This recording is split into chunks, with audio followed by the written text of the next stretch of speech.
విక్రమ్ పూలా గారు ఉన్నారు. అలాగే తెలుగుదేశం పార్టీ పొలిట్ బ్యూరో సభ్యులు శ్రీనివాస్ రెడ్డి గారు ఉన్నారు. అండ్ అధికార ప్రతినిధి మహాసేన రాజేష్ కూడా మనతో చర్చలో ఉన్నారు. ముందుగా రాజేష్ గారితో మాట్లాడారు, ఎందుకంటే ఆయన ముందు దీన్ని కెలికిన వనాలో దీన్ని ఏమన్నారో నాకు తెలియదు. కానీ మొత్తానికైతే రాజేష్, అసలు ఎందుకు మీకు ఈ ఆలోచన వచ్చింది? అంటే అంతకుముందు మీరు ఎక్కడైనా ఈ చర్చ విన్నారా పార్టీలో? ఎందుకు మీ దీంట్లో వీడియో పెట్టాల్సి వచ్చింది మీ ఛానల్లో? సార్, ముందుగా వికే గారు మీకు, రఘురామరాజు గారికి, అలాగే ఈరోజు చంద్రబాబు నాయుడు గారి ముందే ఈ కార్యకర్తల ఆకాంక్షను తెలియజేసిన శ్రీనివాస్ రెడ్డి గారికి, అలాగే చాలా గట్టిగా చెప్పాడని చెప్పడం కూడా చెప్పారు. మీ అందరు కూడా హృదయపూర్వక నమస్కారాలండి.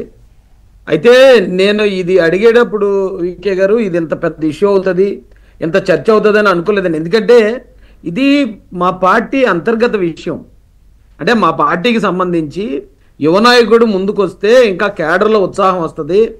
లోకేష్ గారు బయట కనిపించట్లేదు ఎక్కువండి, ప్రజా దర్బార్లో ఉంటున్నారు, లేదా ఉండవల్లి మంగళగిరికి మాత్రమే పరిమితం అయ్యారు. నిజానికి ఆయన్ని చూసి పార్టీలోకి వచ్చిన వాళ్ళం మేమందరం.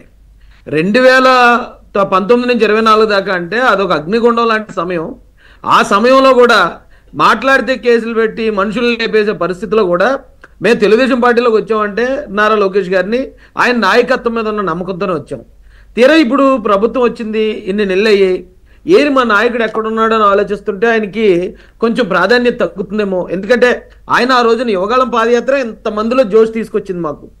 ఆయన అలాగే యాక్టివ్గా ఉంటే చంద్రబాబు నాయుడు గారు కూడా మీ నాయకుడే కదా, చంద్రబాబు నాయుడు గారు కూడా మీ నాయకుడే అయినప్పుడు లోకేష్ గారికి ప్రాధాన్యత తగ్గిందని మీకు ఎందుకు అనిపించింది? నేను అలా అంటలేదండి, చంద్రబాబు నాయుడు గారు మా నాయకుడే అండి. అయితే ఇక్కడ ఇప్పుడు దాకా మీరు చరిత్రను తీయండి. వైఎస్ రాజశేఖర రెడ్డి గారు జగన్మోహన్ రెడ్డిని పరిచయం చేసేటప్పుడు ఇంత అడావుడి చేసి ఉండకపోవచ్చు, ఎవరో ఇంత ప్రశ్నించి ఉండకపోయి ఉండొచ్చు. చాలా మంది ఇలాగే వారసులు వచ్చారు. కానండి ఒక్క లోకేష్ గారి విషయంలో మాత్రమే ఇంత ఎందుకు పెడుతున్నారు, చంద్రబాబు నాయుడు గారు కూడా ఇంత ఎందుకు లేట్ చేస్తున్నారు, ఎందుకు అడావుడి చేస్తున్నారంటే తెలుగుదేశం పార్టీ పతనాన్ని చాలా మంది కోరుకుంటున్నారండి. లోకేష్ గారు కూడా ఈ ఎలక్షన్ కన్నా ముందు ఆయనకు సాఫ్ట్ బ్యాక్గ్రౌండ్ ఉండటంతో చాలా మందికి ఆశలు చిగురించాయి. ఇక చంద్రబాబు నాయుడు గారి తదనంతరం ఈ పార్టీ అయిపోతుంది, ఇక ఆ స్థానాన్ని మేము వెళ్ళొచ్చని జగన్మోహన్ రెడ్డి లాంటి వాళ్ళు కొంతమంది అనుకుని ఉండొచ్చు.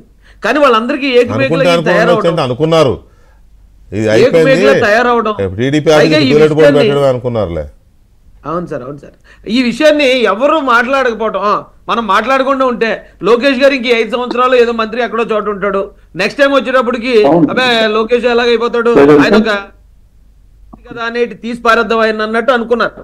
సడన్ గా నాలాంటి వచ్చి మాట్లాడేటప్పటికి ఇప్పుడు కలుగుల్లో నుంచి ఇంతమంది వస్తూ ఉంటే నిజంగా నేను షాక్ అయ్యాను సార్. ఎందుకంటే కరుణానిధి గారు యాక్టివ్గా ఉన్నప్పుడే ఎంకే స్టాలిన్ గారిని రాజకీయాల్లో తీసుకొచ్చారు, డిప్యూటీ సీఎం చేశారు.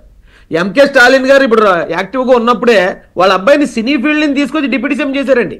మీరు ఇప్పుడే అన్నారు తండ్రి ఉండగానే యాక్టివ్గా ఉండగానే కుమారుని తీసుకొచ్చి డిప్యూటీ సీఎం అంటే అంగీకరిస్తారా అని. అది తమిళనాడులో అంగీకరించారండి. ఇప్పుడు కేటీఆర్ గారు అక్కడ హైదరాబాద్ లో ఆయనే ప్రతిపక్ష నాయకుడు. ఈ మన చుట్టూలోనే ఇంత జరుగుతున్నప్పుడు ఏమంటే ఒక్క మా లోకేష్ గారి విషయంలోనే అసలు ఇది ఎందుకు ఎంత పెద్ద హాట్ టాపిక్ అయిపోతుందో, ఎందుకు వ్యతిరేకిస్తున్నారు, ఇది కూటమి విచ్ఛిన్నానికి ప్రయత్నం కొద్దిమంది ప్రచారం చేయటం అసలు నాకు అర్థం కాలేదండి. ఇది మా పార్టీ భవిష్యత్తు నిర్ణయం అండి. కాదండి, తెగించి నిర్ణయాలు తీసేసుకుని తెగించి పదవులు తీసేసుకునే వాళ్ళని ఎవరు ఏమీ మాట్లాడరు. ప్రతిదానికి ప్రజలు, ప్రజాస్వామ్యము, రాజ్యాంగము, లేకపోతే పద్ధతి పాడు అని మేనమేషాలు లెక్కించుకునే పార్టీలోనే ఏదైనా చేయబోతే ప్రతివాడు అడుగుతాడు, వేలెత్తి చూపిస్తాడు. ఇప్పుడు సపోజ్ బీఆర్ఎస్ పార్టీ ఉంది, బీఆర్ఎస్ పార్టీలో ఎంతమంది ఉన్నారు కుటుంబం నుంచి? మీరు చెప్పిన డిఎంకే ఉంది, ఎంతమంది ఉన్నారు కుటుంబం నుంచి? కానీ టీడీపీ నుంచి అలా అనేసరికి ఒక్కసారిగా ఏదో పెద్ద జరిగిపోతుందనే రకమైన ఇది వస్తుంది. ఒక్క నిమిషం రాజేష్ గారు.